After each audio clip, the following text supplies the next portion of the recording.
Bismillahirrahmanirrahim. Assalamualaikum everyone. This is Liton basic study স্কিলের পক্ষ থেকে সকলকে অনেক অনেক শুভেচ্ছা ও অভিনন্দন। ডিয়ার ভিউয়ার্স, এর আগে আমরা ভিডিওতে জেনেছিলাম লেটার এবং সিলেবল সম্পর্কে, আর আজকে আমাদের এই ভিডিওতে আলোচনা করব আমরা সিলেবল বা শব্দাংশ সম্পর্কে।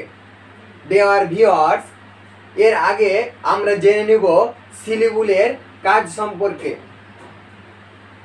ডিয়ার ভিউয়ার্স, আমরা অনেকে আছি যারা ইংরেজি সহিশুদ্ধভাবে উচ্চারণ করতে পারি না, অর্থাৎ ইংরেজি উচ্চারণ করতে গেলে আমাদের ভেতরে এক ধরনের ভয় কাজ করে, কারণ আমরা ইংরেজি উচ্চারণ সঠিকভাবে করতে পারি না।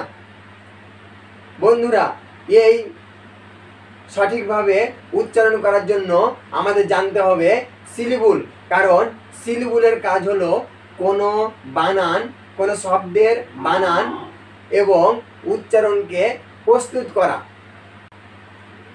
ডিয়ার ভিউয়ার্স, তাহলে আমাদের ইংরেজি উচ্চারণ সহিশুদ্ধভাবে শিখতে হলে আমাদের এই ভিডিওটি অত্যন্ত ধৈর্য সহকারে এবং গুরুত্ব সহকারে দেখতে হবে, তাহলে আমরা খুব সহজেই কোনো শব্দের উচ্চারণ করতে পারবো।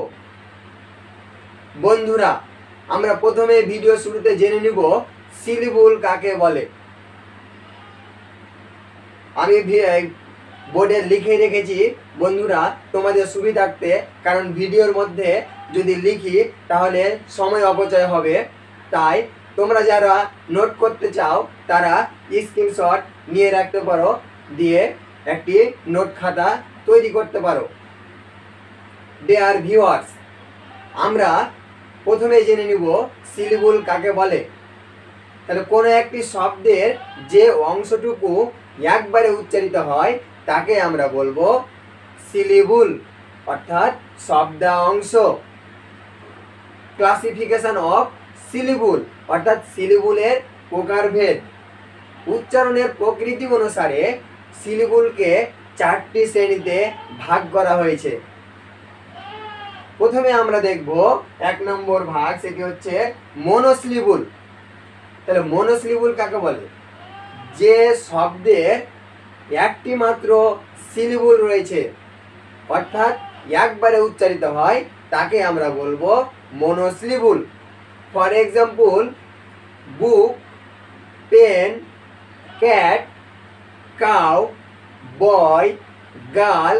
তাহলে এই শব্দগুলো একবারে উচ্চারিত হচ্ছে, তাহলে যে শব্দ একবারে উচ্চারিত হবে তাকে আমরা বলবো মনোসিলেবল। নেক্সট, ডাইসিলেবল, অর্থাৎ দ্বিস্বর বিশিষ্ট শব্দাংশ। তাহলে যে শব্দে 2টি সিলেবল বিদ্যমান, অর্থাৎ 2বারে উচ্চারিত হয়, তাকে আমরা বলবো ডাইসিলেবল। যেমন ফার্মার, সিস্টার, মাদার, ব্রাদার, সান, সেট। তাহলে এই শব্দগুলো 2বারে উচ্চারিত হয়, তাই এগুলোকে বলা হয় ডাইসিলেবল। নেক্সট, ট্রাইসিলেবল। ডিয়ার ভিউয়ার্স, যে শব্দে 3টি সিলেবল রয়েছে, অর্থাৎ 3বারে উচ্চারিত হয়, তাকে আমরা বলবো ট্রাইসিলেবল, অর্থাৎ 3 স্বর বিশিষ্ট শব্দাংশ।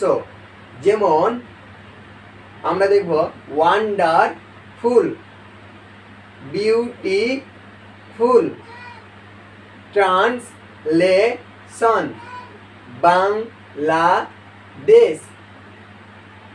তাহলে এই শব্দগুলো আমরা দেখছি 3বারে উচ্চারিত হচ্ছে, তাহলে যে শব্দ 3বারে উচ্চারিত হয় তাকে আমরা বলবো ট্রাইসিলেবল।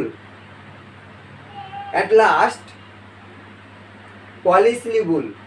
তাহলে যে শব্দ 4বারে না 3-এর অধিক বারে উচ্চারিত হয়, অর্থাৎ 3-এর বেশি বারে উচ্চারিত হয়, তাকে আমরা বলবো polysyllable. For example, university, transportation, communication. তাহলে এই শব্দগুলো আমরা দেখতে পাচ্ছি যে 3-এর বেশি বারে উচ্চারিত হচ্ছে, অর্থাৎ 3-এর চাইতে বেশি সিলেবল, 3-এর অধিক সিলেবল বিদ্যমান, তাই এই শব্দগুলোকে আমরা বলবো পলিসিলেবল।